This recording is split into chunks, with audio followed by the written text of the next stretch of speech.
सभी को मेरा सादर चरण स्पर्श। देखिए सीजीपीएससी में मेरा अभी द्वितीय स्थान प्राप्त हुआ है मुझे, तो ये सभी तो मतलब ये बात तो आप सभी को पता ही है। मैं आपके साथ अपनी जो जर्नी है वो शेयर करना चाहता हूँ कि मैंने कैसे पढ़ाई की थी, किन रिसोर्सेज को मैंने ज़्यादा यूज़ किया, कैसे अपना आंसर राइटिंग का स्किल को बढ़ाया और कैसे मैंने अपने इंटरव्यू की तैयारी अंत में की। ठीक, सबसे पहले तो मैं इस मंच में खड़ा होकर आप सभी विद्यार्थियों को ये बात बताना चाहता हूँ कि आप जो है वो कोचिंग इंस्टीट्यूट जो होते हैं ना, उनके जो एडवर्टीजमेंट्स होते हैं, उनके जो भी आपके सोशल मीडिया में बातें चल रही हैं, उससे ऊपर हटकर आपको आगे सोचना है। सबसे पहली बात मैं यही रखना चाहूँगा सभी के सामने। देखिए होता ये है कि मैं जिस माध्यम से अभी पढ़ाई किया हूँ, मैं इंग्लिश मीडियम से अपना पेपर जो है वो लिखा था, तो मुझे जो है इंग्लिश मीडियम में यहाँ पर रिसोर्सेज की थोड़ी सी कमी महसूस हुई थी, जिसकी वजह से मैं कहाँ गया, बिलासपुर गया तैयारी करने। और बिलासपुर से एक जो कोचिंग संस्थान है वहाँ पर से मैंने अपना जो मेंस का तैयारी है उसको और डेवलप किया। आप सभी को पता है कि मेरी जो प्रीलिम्स की तैयारी हुई थी वो यही जगदलपुर में हुई थी, है ना। यहाँ पर मैंने अपना बेस को पहले क्या किया, थोड़ा बनाना चालू किया। ठीक, तो मैं आप सभी से यही बात कहना चाहूँगा कि मैं या फिर कोई और चेहरा, अगर आप किसी कोचिंग इंस्टीट्यूट में उस चेहरे को देख करके जाना चाहते हैं तो आपकी वो सबसे बड़ी बेवकूफ़ी होगी। सबसे पहली बात क्यों? क्योंकि हर एक इंडिविजुअल, हर एक स्टूडेंट की अपनी कैपेबिलिटी होती है और उसको जो है अगर कोचिंग इंस्टीट्यूट उसके जैसा कॉम्पिटिबल मिल गया तो वो ये काम यहाँ पर भी रहकर कर सकता है जो मैं वहाँ पर जाकर किया हूँ, पहली बात। ठीक, और दूसरी बात ये कि आपको जो है अपने रिसोर्सेज जो है ना वो हमेशा से ऑथेंटिक रखने हैं। बात समझ आ रहा है? रिसोर्सेज का मतलब क्या है कि जो भी आप बुक्स यूज कर रहे हैं, जो भी आप साइट्स को फॉलो कर रहे हैं, वो सारे आपके ऑथेंटिक होने चाहिए। कोशिश करिएगा कि जो साइट्स होंगे ना, वो साइट्स आप गवर्नमेंट साइट्स को ज़्यादा करके क्या करें, यूज करें, उनको जा करके देखें और वहाँ पर से जो भी आपको जानकारी है, जैसी भी बातें हैं उसको निकालें। ठीक, यहाँ तक ठीक है। देखिए मैं क्योंकि ग्रामीण परिवेश का हूँ, हालांकि मेरा जो पैतृक गांव है वो यहीं पर है, लौंडीगुड़ा के पास एक गांव है जिसका नाम है भैंस गांव, मैं वहाँ पर से बिलोंग करता हूँ। मेरे दादाजी, मेरे चाचा जी ये सारे कृषक परिवार के हैं, लेकिन मेरी माता और मेरे जो पिता हैं वो बचपन से हमको यहाँ पर जगदलपुर में ला कर रखे थे और वहीं से ही हमको जो है हमारा जो प्राइमरी और हायर सेकेंडरी का जो एजुकेशन हुआ था ना वो इंग्लिश मीडियम में हुआ था। तो आपको जो है अपना परिवेश जो है वो ऐसे रखना है कि आपको जिन बातों में मजा है ना उन चीज़ों को करना है। जैसे कि अभी उर्मिला मैम ने कहा कि वो यहाँ पर खड़ी होकर जब बता रहे थे, आपसे अपना एक्सपीरियंस शेयर कर रहे थे, तो उनको क्या आ रहा था, आनंद आ रहा था। तो बिल्कुल वही बात है, आप भी जब पढ़ाई कर रहे हैं ना तो आपको उस चीज़ में आनंद आना चाहिए, ऐसा नहीं कि आप उसको जबरदस्ती पढ़ाई कर रहे हैं। मैंने कुछ दिन पहले ही अभी IAS गौरव अग्रवाल सर जो 2013 के आई थिंक टॉपर थे, उनका मैंने इंटरव्यू देखा था, इंटरव्यू नहीं उनका इंटरेक्शन देखा था स्टूडेंट्स के साथ। तो उन्होंने क्या कहा था, बातों बातों में उन्होंने बताया था कि उनको जो है वो पढ़ाई करना अच्छा लगता है, जिसकी वजह से फिर बाद में वो क्या किए, ये जो अचीवमेंट्स है ना उनको बाद में क्या अचीव करना स्टार्ट किए थे। ठीक है, ये हुई मेरी बात। अब देखिए जो ये एग्जाम है ना, इस एग्जाम के बारे में मैं आपको थोड़ा बहुत कुछ बताना चाहूँगा। ठीक, ये जो एग्जाम होता है ना, ये एग्जाम 3 लेवल पे होता है, सभी को पता है, जितने भी लोग यहाँ पर तैयारी कर रहे हैं मेरे हिसाब से सभी को ये बात पता है। वो 3 लेवल होते हैं, प्रिलिमिनरी, मेंस और लास्ट कौन सा लेवल होता है, इंटरव्यू। ठीक है, तो जो प्रिलिमिनरी एग्जामिनेशन होता है ना वो रिजेक्शन का एग्जामिनेशन होता है। समझने के लिए आपको ये बात समझना होगा कि वो जो रिजेक्शन है ना वो लोग नहीं करते हैं, वो हम ही करते हैं। समझ आ रहा है क्या समझा रहा हूँ? प्रिलिमिनरी एग्जामिनेशन में हमको क्या करना होगा, जो मल्टीपल चॉइस क्वेश्चंस होते हैं ना उनमें हमको टिक करना है कि कौन सा एकदम बेस्ट सुटेबल या ऑप्टिमम आपका क्या है वो ऑप्शन है। उसके बाद फिर हमको उसको आंसर को टिक करना है और कोशिश करना है कि नेगेटिव हम कम करें। तो जो नेगेटिव ज्यादा करेगा, जिसका नंबर कम आएगा, वो खुद को रिजेक्ट करेगा। वहां पर वो लोग हमको रिजेक्ट नहीं कर रहे हैं, बात समझ आ रहा है? और जो आपका 2 लेवल बच गया, कौन कौन सा, मेंस का और इंटरव्यू का, वो सिलेक्शन का लेवल है। वहां पर आपको जो वहां पर चेकर्स रहेंगे, इंटरव्यू पैनल के मेंबर्स रहेंगे, वो लोग आपको रिजेक्ट करने के लिए नहीं बैठे हैं, वो लोग क्या करने के लिए वहां पर बैठे हैं कि सिलेक्ट करेंगे। कैसे, अगर उनको आंसर कॉपी में पूछे कैसा क्वालिटी आपका दिख गया कि ये जो स्टूडेंट है या ये जो इंडिविजुअल है इसमें सिविल सर्वेंट बनने का क्या है, क्वालिटी है, तो वो उसको सेलेक्ट करेंगे अपने आप। और यहाँ पर ये भ्रांति फैली हुई है कि आपको जो है फैक्ट्स बहुत ज़्यादा देने हैं, फैक्ट्स आपको बहुत ज़्यादा देने हैं। अगर आपके पास फैक्ट्स कम है तो भी आपका आंसर अच्छा हो सकता है, आपको बस उसको रखने जानना है अच्छे से, ठीक है। अब अपना व्यक्तित्व आपको मेंस के आंसर शीट में भी दिखाना है और इंटरव्यू लेवल पे भी आपको जज करना है, बताना है, ठीक है। तो ये जो तैयारी होती है ना, ये तैयारी हम जब स्टार्ट करेंगे, ये तैयारी हमारी पहले ही दिन से प्रीलिम्स, मेंस और इंटरव्यू तीनों की एक साथ होनी चाहिए। मैंने कुछ गलतियां की थी लास्ट ईयर, तो अपनी गलतियों को मैं मतलब ध्यान में रख के आपसे ये बात को शेयर कर रहा हूँ। आपको जो है प्रीलिम्स, मेंस और इंटरव्यू की तैयारी एक साथ करनी है। ऐसा नहीं कि प्रीलिम्स का हम अलग से पढ़ेंगे, मेंस का हम अलग से पढ़ेंगे। जो पहले का ड्यूरेशन होता है ना, पहले का मतलब प्रीलिम्स एग्जामिनेशन से साल भर पहले का जो ड्यूरेशन या 8 महीने पहले का ड्यूरेशन, इस ड्यूरेशन में आपको जितने भी कॉन्सेप्ट्स हैं ना, उन कॉन्सेप्ट्स को क्लियर करने के लिए बहुत अच्छे से पढ़ाई करनी है। ऐसा नहीं होता है कि प्रीलिम्स करने के बाद हम मेंस की क्या करेंगे, तैयारी करेंगे। पहले से ही आपकी ये तैयारी होगी। आपको सारे कॉन्सेप्ट्स को अच्छे से पढ़ते चलना है, सारी बातों को आपको ध्यान में रखना है, और कुछ दिनों के बाद या उसी दिन से आप जो भी टॉपिक्स की तैयारी कर रहे हैं ना, उनके क्वेश्चंस को आप शाम में ही क्या करेंगे, डील करेंगे। कैसे क्वेश्चंस को, चाहे वो प्रीलिम्स के क्वेश्चन हो, चाहे वो मेंस के क्वेश्चन हो, ठीक। मेंस का आपको अलग टाइम स्लॉट रखना है, प्रीलिम्स का आपको अलग टाइम स्लॉट रखना है, ठीक है।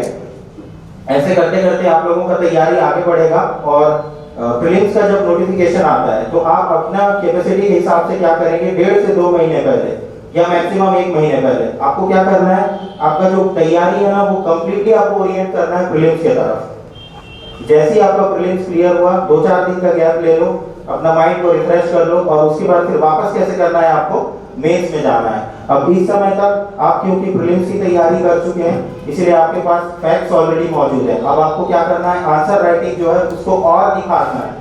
मेरी बात को समझो, आपको आंसर राइटिंग और निखारना है, क्योंकि आंसर राइटिंग आप पहले से शुरू कर चुके थे, तब से जब आप तैयारी स्टार्ट किए हैं तब से, है ना। आपको और निखारना है।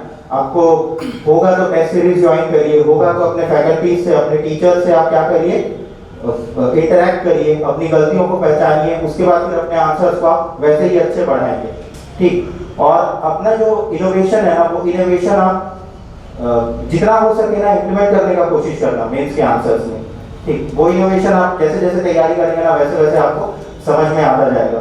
मेरी जो तैयारी हुई थी प्रीलिम्स के समय, मैं यहाँ से पढ़ा, उस बाद मेंस के लिए मैं बिलासपुर गया, और इंटरव्यू देखिए जैसे ही मेरा मेंस हुआ ना, तो उस समय कुछ दिक्कत हो गया था, फाइनेंशियल दिक्कत हो गया था, जिसके चलते मैं बिलासपुर में रुक नहीं पाया।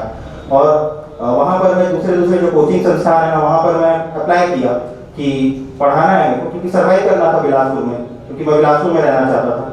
तो वहाँ पर टीचर्स की वैकेंसी नहीं थी, तो वहाँ पर मुझे रिजेक्ट नहीं बोलूँगा, वैकेंसी नहीं होने के बाद, नहीं होने की वजह से मुझे वहाँ पर मौका नहीं मिला। तो यहाँ मैं जगदलपुर में भी ट्राई किया था, 2-3 कोचिंग संस्थान में मैं ट्राई किया था, यहाँ पर भी सेम कंडीशन था। उसके बाद फिर प्रवीण सर से मेरी बात हुई, मेरे को कहीं से पता चला था मेरे फ्रेंड से कि यहाँ पर कोचिंग पढ़ा, मतलब टीचर की आवश्यकता है। तो प्रवीण सर से मेरी बात हुई, तो प्रवीण सर बोले ठीक है आप आइए, मिलिए। और जैसे ही मैं सर के सामने बैठा ना, उसके तुरंत मेरे को सर बोल दिया कि नहीं तू जाके पढ़ा। बस कुछ नहीं बोले, मेरे को कुछ नहीं पूछे, सीधा बोले कि आप जाओ और क्लास में पढ़ाओ। तो वहाँ पर से प्रवीण सर का मेरे को सपोर्ट मिलना स्टार्ट हुआ।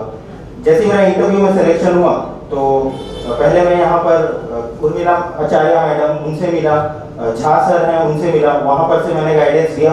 और उसके बाद मेरी जो इंटरव्यू की क्लासेस है ना, वो करने के लिए वापस मैं बिलासपुर निकल गया, क्योंकि वहाँ पर मेरा जो मॉक है वो शेड्यूल नहीं था, अलग डेट में आ रहा था, और मेरे को यहाँ वापस आना बहुत ज़्यादा इंपॉर्टेंट था।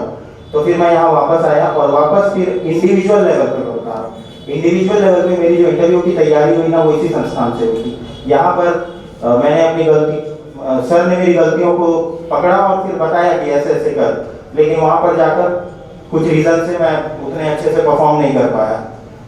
तो सर का जो हेल्प रहा है ना, वो सिर्फ मैं ये नहीं बोलूँगा कि CGPSC के इंटरव्यू तक ही मेरे लिए रहा है, लेकिन हर फील्ड में सर से मैं गाइडेंस लेता हूँ, क्योंकि प्रैक्टिकल अप्रोच आपको कैसे रखना है, कैसे चीज़ों को डील करना है, वो सर से बेहतरीन मेरे को अभी तक कोई नहीं सिखाया है। ये बात मैं बोलना चाहूँगा सर को। और सर के बारे में एक खासियत ये है कि जो भी नीडी पर्सन है ना, बिना सोचे सर उसका हेल्प कर देते हैं एकदम बहुत अच्छे से, और बिना किसी रिटर्न के एक्सपेक्टेशन में। सर का सबसे बेस्ट क्वालिटी यही है। तो सर के लिए मैं एक बार इस बात को बोलना चाहूँगा। बाकी जो तैयारी है आप लोग तैयारी को आगे बढ़ाइए। जो सोशल मीडिया में बातें चलती हैं कि 134 का टॉप जाएगा, 136 का टॉप जाएगा, 140, 150, 190, 100, 200 ऐसा बोल देंगे ना, लेकिन उन बातों को ध्यान नहीं देना है आपको जो है आपको भी सच्चाई पता है और बाकी सारे लोगों को भी सच्चाई पता होगा कि क्वेश्चन पेपर का जो लेवल होता है ना, डिफिकल्टी लेवल, उसके बेसिस पे आप जज कर सकते हैं कि कट ऑफ कितना जा सकता है। तो मैं यहाँ से बोलना नहीं चाहूँगा कि इतना जाएगा या इतना जाएगा, आपको अपने आप में पता है कि कितना जाएगा। तो आप अपनी जो तैयारी है ना उसको कंटिन्यू रखना है, और जिसका नहीं आ रहा है ना उसको भी तैयारी कंटिन्यू रखना जरूरी है, क्योंकि आपका अल्टीमेट एम यही होना चाहिए। जैसे कि सौरभ समझाया है आपको, यहाँ जितने भी मतलब सिलेक्टेड कैंडिडेट्स बैठे हैं ना, उन लोगों का सक्सेस स्टोरी के पीछे हमेशा एक ना पीछे फेलियर स्टोरी रहेगा, और उस फेलियर स्टोरी से उन लोगों ने सीखा है। आपको भी उसी चीज से मोटिवेशन लेना है। मेरा खुद का यही कंडीशन था, सक्सेस स्टोरी से आपको दिखता है लेकिन फेलियर स्टोरी को ही नहीं देख पाता है, और उसी फेलियर स्टोरी से फिर जो सिलेक्टेड कैंडिडेट है ना वो सीखता जाता है और इनोवेट करता जाएगा, अपने आप को सुधारता जाएगा। तो ये बात मैं आप लोगों के सामने रखना चाहूँगा। और एक और बात मैं और बोलना चाहूँगा, देखिए हम जगदलपुर वालों में, खास करके बस्तर वालों में एक मेंटालिटी होती है कि हमारे पास रिसोर्सेस अवेलेबल नहीं है, लेकिन रिसोर्सेस हमारे हाथ में ही हैं। आपका जो टेक्नोलॉजी है, आपका जो मोबाइल है, उसको भी आप ऑप्टिमम लेवल पे यूज करेंगे। Mark the word optimum level पे। समझ आ रहा है क्या बोल रहा हूँ? जितना जरूरत है उतना यूज करना है, ना उसको ज्यादा यूज करना है ना उसको कम यूज करना है।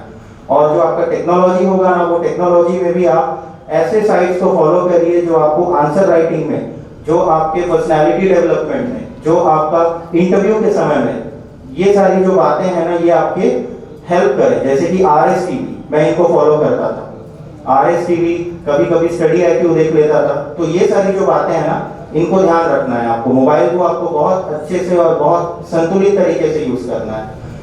कई कैंडिडेट्स का मैं तरीका देखा हूँ कि एग्जाम जब आता है ना तो एग्जाम के समय में वो अपना व्हाट्सएप, फेसबुक और इंस्टाग्राम और सारी जो सोशल मीडिया है ना उनको बंद कर देते हैं।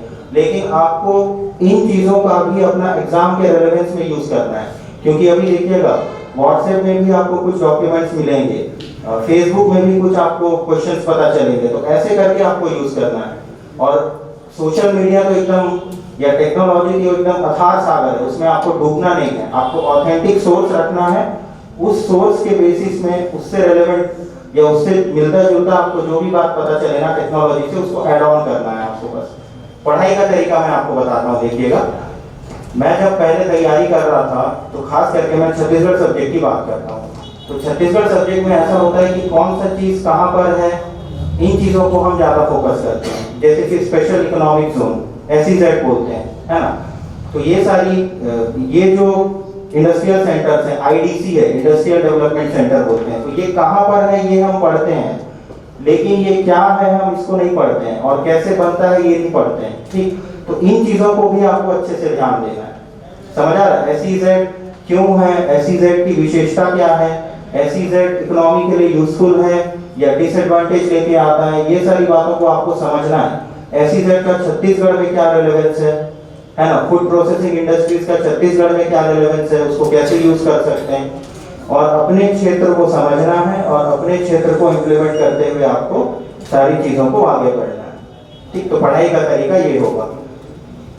क्योंकि मैं इस संस्थान में यहाँ पर जुड़ा हूँ, इसीलिए जब तक मेरा अभी पोस्टिंग नहीं हो जाती या सारी प्रक्रिया जो है वो कंप्लीट नहीं हो जाती, मैं निरंतर अभी यहीं पर पढ़ाता हूँ और आगे मतलब पढ़ाता रहूँगा। और आगे भी जब भी मौका मिलेगा ना तो आऊँगा यहाँ पे और इंटरैक्ट करूँगा। वैसे जहाँ पर इंटरैक्ट करने का मौका मिलेगा वहाँ पर मैं इंटरैक्ट करूँगा। अभी लगातार चलेगा ये चीज़, क्योंकि एक बार में सारी बातें बाहर नहीं निकलेगी।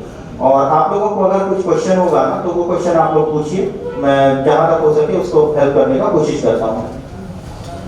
अगर आगे आना चाहूँ तो आगे आ जाऊँगा, जैसा बोलूँ, ये यहाँ पर से बताना हो तो यहीं से बता दूँ। लेकिन आप लोगों को जो है ना ध्यान में रखना है और अच्छे से कोशिश करना है कि आप उससे भी ज़्यादा ऑथेंटिक चीज़ के पीछे बढ़ें, मतलब उससे भी ज़्यादा जो ऑथेंटिक चीज़ है ना उसको उठाएं। अभी आप लोग कॉन्स्टिट्यूशन की किताब पढ़ेंगे, हम लक्ष्मीकांत या कुछ भी, तो आप लोगों को कुछ ना कुछ थोड़ा बहुत दिक्कत महसूस होगा, कुछ बातें आपको समझ में नहीं आएंगी। तो कोशिश करिएगा कि अब आप लोगों को जैसे अच्छा लगता है ना, जिसमें अच्छा लगता है उसको पढ़िए, लेकिन कोशिश करिए कि उसका एक ऑथेंटिक रिसोर्स है ना, उस रिसोर्स को अपने पास रखें और रेफर करने के लिए या फिर आपका जो बेस मटेरियल है ना उसी को बनाएं, और रेफर करने के लिए बाकी सारे जो बुक्स हैं ना उसको आप यूज़ कर सकते हैं, चाहे वो कोई सा हो, चाहे वो आपका एम लक्ष्मीकांत हो, सुभाष कश्यप, हाँ सुभाष कश्यप हो, कुछ भी आप लोग यूज़ कर सकते हैं उसमें, लेकिन ऑथेंटिक सोर्स आपका जो एकदम रेलेवेंट है, जो सबसे ज़्यादा ऑथेंटिक है, उसी को बना करके रखें। का टाइम मैनेजमेंट कैसे किया? अच्छा, टाइम मैनेजमेंट, अच्छा जी नहीं, आपका जो तैयारी होगा ना वो प्रीलिम्स और मेंस सोच करके तैयारी नहीं होता है। आप किसी चीज़ को, टॉपिक को उठाओगे ना तो उसको कैसे आप डिस्क्रिप्शन में पढ़ें, कैसे आप उसको डीप में पढ़ें, वो है आपकी तैयारी, कि आप उस टॉपिक को पूरा ही कंप्लीट कर लें। अगर मेंस में से क्वेश्चन आता है तो मेंस में आप उसको क्या कर लें, ऑप्ट कर लें। अगर प्रीलिम्स का क्वेश्चन आता है तो आप उसको देख करके समझ जाएं कि कौन सा ऑप्शन है और कौन सा ऑप्शन नहीं है। तो टाइम मैनेजमेंट वाली कोई बात नहीं है। आप टॉपिक का जब तैयारी करेंगे तो उसको डीप में पढ़ेंगे, और दिन में ना कुछ समय ऐसा आप निकाल लेना कि वही जो टॉपिक है उस टॉपिक का आपको क्वेश्चन सॉल्व करना है। कैसा क्वेश्चन? Multiple choice question. तो वो आपका प्रीलिम्स का तैयारी हो जाएगा। फैक्ट्स तो ऐसे ही, आपका नोट्स भी आप ऐसे ही बना करके रखेंगे ना। प्रीलिम्स के लिए आप अलग से नोट्स बनाएंगे और मेंस के लिए अलग से नोट्स रखेंगे, सिनॉप्सिस फॉर्म में खास करके। किसी भी टॉपिक को आप पढ़ेंगे तो सबसे पहले आप उसका पूरा डीप एनालिसिस करेंगे, उसके बाद फिर उसका सिनॉप्सिस बना करके रखेंगे। Synopsis is very important for your mains, यही बात मैं बोलूँगा आप लोगों को, ठीक है? क्योंकि वही चीज़ याद रहता है मेंस के समय में, बाकी कोई चीज़ याद नहीं रहता है। पूरा बुक आप पढ़ोगे, वो बुक भी आपको याद नहीं रहेगा, ठीक? चलिए, कैसे अवॉइड करते थे? हाँ, ये मैं बता रहा हूँ। न्यूज़पेपर का रोल है ना, वो न्यूज़पेपर आप दो तरीके से यूज़ करते हैं। हिंदी मीडियम वाले और इंग्लिश मीडियम वाले दोनों के लिए मैं ये बात बता रहा हूँ। आप कौन सा न्यूज़पेपर यूज़ करते हैं ना, उसके ऊपर आपका आंसर राइटिंग जो है ना वो इफेक्ट करता है। क्योंकि उस न्यूज़पेपर के जो वर्ड्स हैं, उस न्यूज़पेपर का जो एडिटोरियल है, संपादकीय बोलते हैं जरा, ठीक है? तो उस न्यूज़ पेपर का जो एडिटोरियल है ना, उसके बेसिस पे आप टॉपिक्स को क्या करेंगे, तैयार करेंगे और उसको डील करने का आप तरीका सीखेंगे। और इंग्लिश मीडियम में मैं जो है द हिंदू फॉलो करता था, और छत्तीसगढ़ के लिए हितवार पढ़ता था मैं, और उससे जो भी मेरे को रेलेवेंट नोट्स लगता है ना, अब देखिए द हिंदू जो है वो तो यूपीएससी के लिए एकदम ज़्यादा यूज हो जाता है, तो छत्तीसगढ़ के लिए खास करके पॉलिटी हो गया, इकोनॉमी हो गया, वहाँ से अगर कोई चीज़ काम का समझ में आ रहा है ना तो मैं उसको उठा करके अपने नोट्स में रखता था। टेक्नोलॉजी का आप यहाँ पर भी यूज़ कर सकते हैं। मैं एप्लीकेशन यूज़ करता हूँ अभी भी, टिल डेट में उस एप्लीकेशन का नाम मैं आप लोगों को बता रहा हूँ, एवरनोट। उसमें जो है, जो नोट्स है ना, उन नोट्स को मैं सेव करके रखता था क्रिस्प फॉर्म में, क्योंकि उसको आप जगह जगह, अब देखिए कभी कभी ऐसा होता है कि सारे नोट्स आप अपने हाथ में नहीं रख सकते, इतने बड़े बड़े नोटबुक होते हैं, उसको हमेशा आप नहीं रख सकते। तो आप क्या करेंगे, अब फ़ोन तो हर किसी के पास हमेशा रहता है ना, तो उस फ़ोन को आप यूज़ करेंगे, वो जो एप्लीकेशन है उसको खोलेंगे, ऐसा टाइप का मुंह तार के बैठे हैं ना, जैसे कि ये प्रेजेंटेशन सेरेमनी नहीं होगी, कुछ और ही सेरेमनी में आए हैं ना यहाँ पे।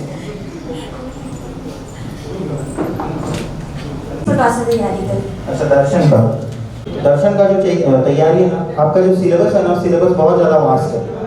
तो उस सिलेबस में जिन बातों को आपको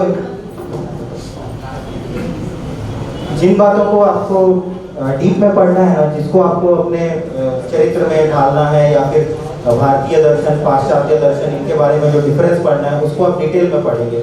लेकिन बाकी जो दर्शन के टॉपिक्स हैं ना, उनको अगर आपको पढ़ना है तो आप उसको डिटेल में पढ़ सकते हैं, लेकिन आपके दिमाग में एक चीज़ रहना चाहिए कि एग्जाम रेलेवेंट क्या है, ठीक? आपका एक खुद का दर्शन होना चाहिए, और उस दर्शन के अकॉर्डिंग जो है ना, आप जो बाकी दर्शन है ना उसको भी समझने का कोशिश करेंगे। दर्शन का मतलब क्या होता है? दर्शन का मतलब होता है सोचने का तरीका। तो आपका पर्टिकुलर एक खुद का दर्शन होगा, है ना, और आप अगर किसी टॉपिक को पढ़ोगे भी ना तो उसी दर्शन में ढालने का कोशिश करोगे। तो सबसे पहले तो आपको भारतीय दर्शन को समझना है, और समझने के बाद फिर उसका जो कैरेक्टरिस्टिक्स है ना उसको दिमाग में आपने रखना है, और फिर उसके कंपैरिजन में जो है ना बाकी सारे दर्शन के टॉपिक्स हैं उसको पढ़ने हैं। बात समझ आया क्या समझा रहा हूँ? सर जैसे अभी तो पिछले साल की अपेक्षा मतलब जो चेंजेस आए हैं तो बहुत ज़्यादा टफ हो गया है, तो उसको किस हिसाब से हम डील करें? हाँ, मैं वही दर्शन है ना, उसको आपको बहुत अच्छे से पढ़ना है, उसको आपको ध्यान में रखना है। हालांकि बाकी चीज़ों को भी आप अच्छे से पढ़ेंगे, लेकिन उसके कंपैरिजन में जो दूसरे दर्शन है ना उसमें क्या डिफरेंस आ रहा है, कुछ सिमिलैरिटीज होगा, कुछ डिफरेंसेस होगा, उसको समझते हुए आपको आगे चलना है। एक आपको जो है ना क्या बोलेंगे उसको, बेंचमार्क, या तो फिर आपका जो क्या बोले स्पेसिमेन है ना, वो स्पेसिमेन आपको रखना पड़ेगा, और उसके कंपैरिजन में फिर बाकी चीज़ों को पढ़ना पड़ेगा। समझ आ रहा है? ऐसे में ना जल्दी याद भी होगा और आपको समझ भी आएगा टॉपिक। तो कंपैरिजन में पढ़ना है दर्शन को। तो इसकी तैयारी आप देखिए, निबंध की तैयारी जो है ना वो आपके सिलेबस का जो पूरा तैयारी है ना उसके दौरान चलती रहेगी। निबंध की तैयारी आपका जो भी टॉपिक आता जाएगा ना उसको निबंध के तरीके से, देखिए निबंध पढ़ने का तरीका क्या होता है, उस टॉपिक को ना मल्टी डायमेंशनल आप घूम जाओ, आपका निबंध तैयार हो जाएगा। और एक पर्टिकुलर फॉर्मेट रहेगा, उस फॉर्मेट में आप ध्यान दीजिएगा कि निबंध को लिखना कैसा है, उसमें डूज एंड डोंट्स बता दिया जाता है। बाकी पूरा आपका क्रिएटिविटी, आप लिखना अभी से स्टार्ट कर दीजिए। जैसे जैसे आप लिखते जाएंगे ना वैसे वैसे आपका क्या होता जाएगा, ये निबंध का क्वालिटी है ना वो इम्प्रूव होता जाएगा। ऐसे कोई ऐसा नहीं है कि 10 दिन में तैयार हो जाएगा या 15 दिन में हो जाएगा। ऐसे का जो तैयारी होगा ना वो, अब ऐसा बना हुआ है प्रांतीय मार्केट में या फिर जो भी यहाँ CGPSC का हो रहा है उसमें कि इंग्लिश मीडियम को ज़्यादा मार्क्स मिलते हैं या हिंदी मीडियम को ज़्यादा मार्क्स मिलते हैं, ऐसा नहीं है। आप जिस मीडियम में बहुत अच्छे से एक्सप्रेस कर पाएंगे ना उसमें आपको नंबर अच्छे से मिलेंगे। ठीक, अपना क्रिएटिविटी, अपना इनोवेशन और बातों को जिस मीडियम में आप अच्छे से रख सकते हैं ना उस मीडियम को आप प्रेफर करिएगा। कि कोई टॉपर अगर इंग्लिश मीडियम वाला है तो उसका मीडियम में ऑप्ट कर लूँ, कोई टॉपर अगर हिंदी मीडियम वाला है तो उस मीडियम में मैं चला जाऊँ, ऐसा नहीं करना है। ठीक, आप जिस मीडियम में अपनी बातों को अच्छे से रखेंगे वो मीडियम आपको पकड़ना है अपने मेंस के लिए। देखिए पेपर नंबर 7 का जो कौन सा सेक्शन आपको समझना है, उसमें 2-3 सेक्शन है ना, जिसमें पहला सेक्शन तो मेरे हिसाब से एक्ट का है ना, एक्ट्स है ना पहला सेक्शन। सेकंड सेक्शन क्या है? हाँ, और थर्ड सेक्शन है आपका राज्य का एक्ट, नहीं थर्ड सेक्शन क्या है, मानव संसाधन, ह्यूमन रिसोर्स वाला। ठीक, तो इसकी तैयारी आप एक्ट्स जो है उन एक्ट्स का जो क्रिस्प फॉर्म है उसको पहले पढ़ना, उसके बाद फिर उसके जो बेयर एक्ट है ना उसको समझने का कोशिश करना। ठीक, तो एक्ट वाला सेक्शन आपका ऐसा तैयार हो। सबसे पहले आपको ये बात समझना है कि कोई भी जो एक्ट है ना वो एक्ट लाया किस लिए गया है। जैसे ही आपको समझ आएगा ना कि लाया किस लिए गया है तो आपका जो इम्पोर्टेंट प्रावधान है ना वो प्रावधान अपने आप हाईलाइट हो जाएगा आपका, कि इन प्रावधानों को ऐसे पढ़ना है, इन प्रावधानों से ये संस्था या ऐसा करके कुछ मैकेनिज्म है जिससे गवर्नेंस जो है वो इजी पढ़ रहा है, तो ऐसे आपको पढ़ना है। उसका ऑब्जेक्टिव समझेंगे, ऑब्जेक्टिव के बाद फिर उसका डिटेल्स में जाएंगे। सेकंड सेक्शन है छत्तीसगढ़ के एक्ट्स, यही है ना। हाँ, तो सेकंड सेक्शन जो होगा ना वो भी आपको नेट में मिल जाएगा या कोई नोट्स है उसको आप लोग वहाँ पर से पढ़ सकते हैं। अब रही बात तीसरे सेक्शन की, तीसरे सेक्शन में भी आपको नोट्स तो मिलेंगे, सही है, लेकिन आप ये जो संस्थान है ना ये सारे संस्थान गवर्नमेंट एफिलिएटेड या तो फिर गवर्नमेंट के संस्थान हैं, तो इनका जो है ना जो डिटेल है ना वो डिटेल आप नेट से देख सकते हैं। और बाकी जो इनके ऑब्जेक्टिव्स हैं, ऑब्जेक्टिव्स के बारे में या फिर करंट में इनमें क्या काम चल रहे हैं, करंट में इसका क्या स्टेटस है, वो पर्टिकुलर जो संस्थान है ना उस संस्थान का साइट में आपको दिख जाएगा, एज इट इज दिख जाएगा आपको। ठीक, बाकी एक आध अगर रेफरेंस के लिए नोट्स रखना है तो रख लो उसका। ठीक, तो 7 पेपर का तैयारी ज़्यादा नहीं, एकदम ज़्यादा टेंशन नहीं लेना है उसमें, 7 पेपर अच्छे से हो जाएगा, धीरे धीरे तैयारी हो जाएगा।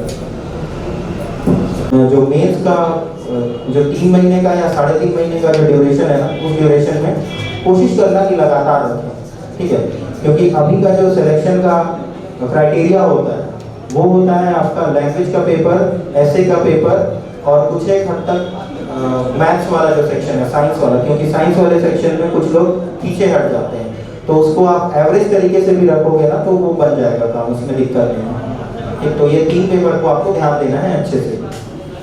और बाकी तो आपका प्रीलिम्स के समय चल ही रहा है तैयारी, पॉलिटी हो गया, इकोनॉमी हो गया, हिस्ट्री हो गया। हाँ, फैक्ट फैक्ट फैक्ट, एकदम ज़्यादा फैक्ट्स के ऊपर मत जाना, अभी से मैं बता रहा हूँ। ठीक, आप मिनिमम फैक्ट्स पे भी क्या कर सकते हो या ऑप्टिमम लेवल ऑफ फैक्ट्स पे भी आप क्या कर सकते हो, बहुत अच्छा आंसर लिख सकते हो।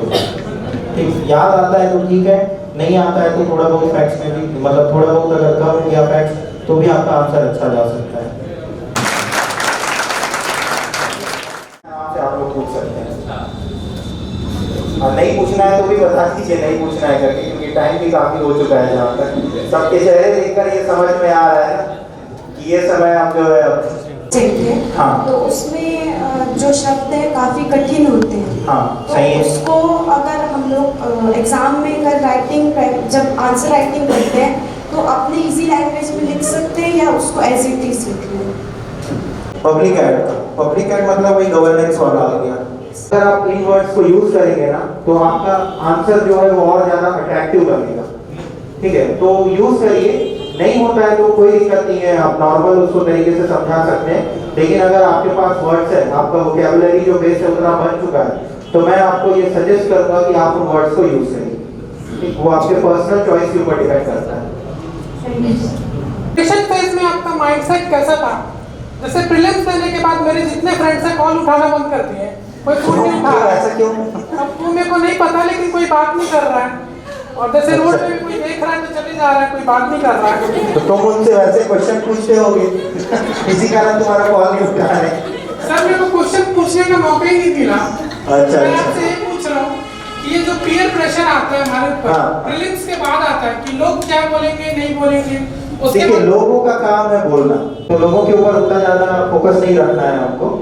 हाँ, लेकिन हमारा जो फ्रेंड सर्कल होना चाहिए ना, वो ऐसे लोगों से होना चाहिए कि जो आपको मोटिवेट करें। और जो एक वर्ड होता है कंस्ट्रक्टिव क्रिटिसिज्म, ये अगर आप लोग, अब मैं हिंदी में तो ऐसे ही मेरा डामाडोल है तो हिंदी में नहीं बता पाऊंगा मैं, तो आप इस शब्द को समझिएगा कंस्ट्रक्टिव क्रिटिसिज्म। तो आपको ऐसे दोस्त बना करके रख रहे हैं जो आपको कंस्ट्रक्टिवली क्रिटिसाइज कर सके, आपकी गलतियों को सही तरीके से बता सके। सिर्फ और सिर्फ आपको प्रेज करें ना, वो भी दिक्कत वाली बात है, ठीक। और प्रेशर रहता है, इवन मैं रिजल्ट से एक दिन पहले सर के साथ बैठकर डिस्कस कर रहा था कि सर मेरा रिजल्ट आने वाला है, मैं तो कल पढ़ा नहीं पाऊंगा, कैसे पढ़ाऊंगा। मैं क्लास में जहाँ पढ़ा रहा हूँ वहाँ स्टूडेंट्स के सामने जब रिजल्ट आ रहा है तो उसके 2-3 दिन पहले से मेरा क्या बोल रहा था मैं खुद नहीं जान रहा था, स्टूडेंट परेशान हो गए थे कि बता नहीं पा रहा था। तो ये प्रेशर हमेशा रहता है, और मैं तो बिल्कुल भी एक्सपेक्ट नहीं किया था कि मेरा सेकंड रैंक आएगा।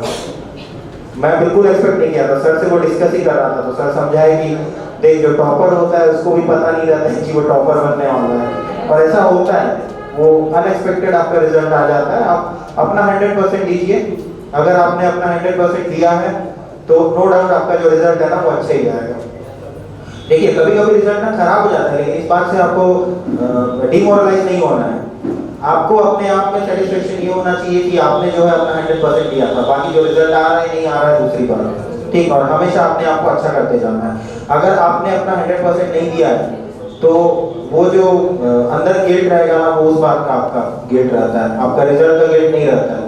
तो जो है वो अपने आप को हमेशा क्या करने का कोशिश करना चाहिए, बढ़ाने का, प्रॉस्पर करने का, चाहे वो साइंस हो, चाहे वो खुद का एटीट्यूड हो, खुद का पर्सनालिटी हो, खुद का कैरेक्टर हो, तो हमेशा बढ़ाने का कोशिश करना चाहिए। मैं भी यही चाहूँगा कि मैं अपने आप को बढ़ाऊँ। CGPSC के बाद अब मैं UPSC की तैयारी करना चाहता हूँ सीरियसली, लेकिन विदाउट जो मेरा काम रहेगा ना, उस काम को कॉम्प्रोमाइज किए बिना मैं इस काम को आगे बढ़ाना चाहूँगा। अपना जो पर्सनल लीजर टाइम है ना, उसमें मैं UPSC की तैयारी करना चाहूँगा।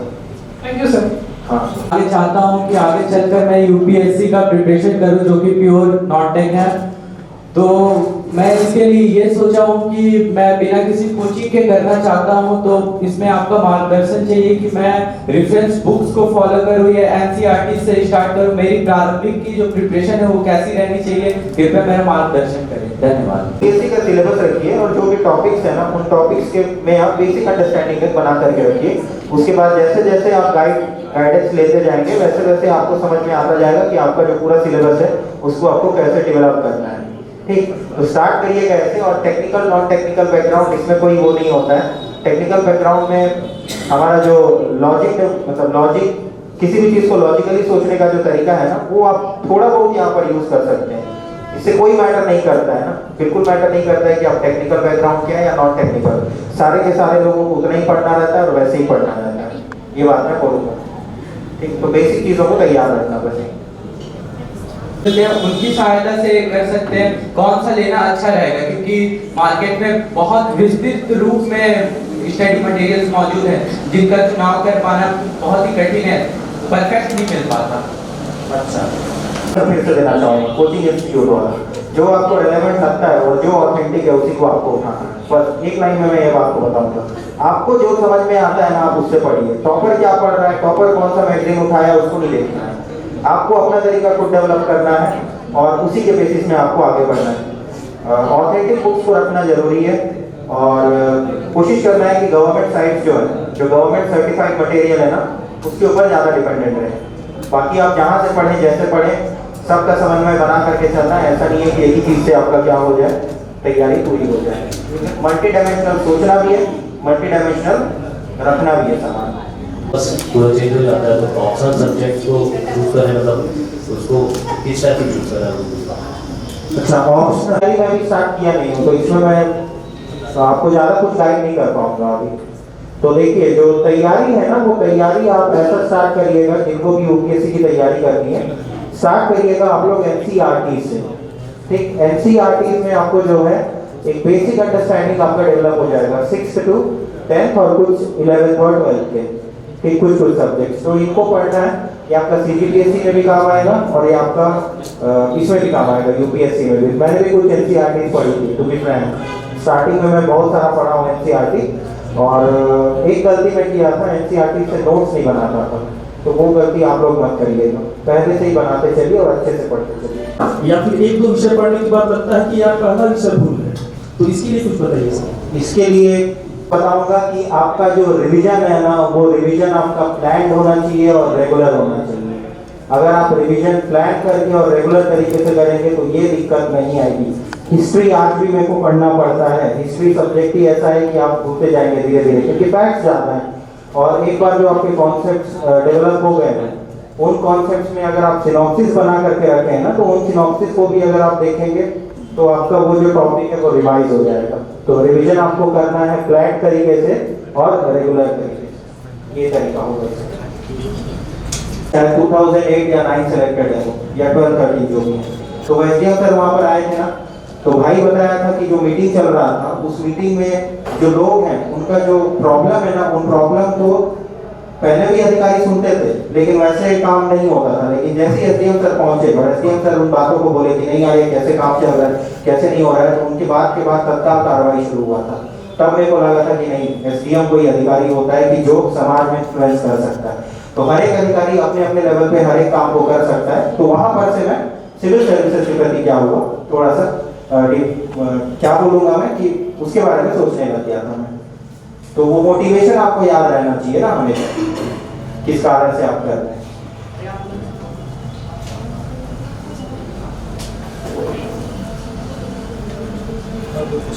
और कुछ चलिए, और कुछ पूछना होगा ना, मैं यहाँ पर हूँ, सोशल मीडिया में हूँ, जहाँ पर भी आप जैसा भी डाउट आए ना आप लोग पूछ सकते हैं, मैं बराबर उसको रिप्लाई करूँगा। और अभी मैं बीइंग अ फैकल्टी ऑफ नव चैतन्य, मैं आप लोगों का तहे दिल से मतलब शुक्रिया अदा करता हूँ कि आप लोगों ने आया यहाँ पर और मेरी बातों को सुना, हम लोगों के साथ इंटरेक्ट किया, बहुत अच्छा लगा। और ये जो इंटरेक्शन है ना, वो हमेशा मेरे को याद रहेगा। तो सभी को बहुत बहुत बहुत ज़्यादा थैंक यू, और सभी के लिए